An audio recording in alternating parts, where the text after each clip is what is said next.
যখন বেশি দুঃখ হবে অন্তরে, অন্তর বেশি ব্যথিত হবে, অন্তরে প্রচুর পরিমাণ কষ্ট হবে, কোনো প্রকার চিন্তা করা ছাড়া, কারোর সাথে আলাপ আলোচনা করা ছাড়া যাই নামাজটা বিছান, রবের দরবারে সিজদায় চলে যান। সুবহানাল্লাহ। চোখটা বন্ধ করেন, চোখের পানি ছাড়তে থাকেন, মন হালকা হতে থাকবে, সিজদায় রবকে বলতে থাকেন, যা বলার বলতে থাকেন, যেভাবে বলার বলতে থাকেন।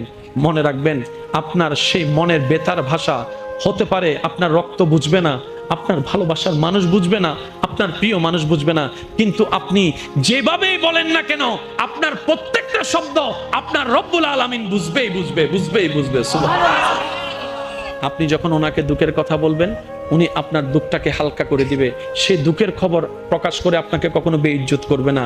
আর আপনি যখন সুখের খবর পেয়ে রবের দরবারে সিজদায় চলে যাবেন, তখন আল্লাহ তাআলা খুশি হয়ে আপনার সুখটাকে আরো বাড়ায় দিবে। লা ইন শাকার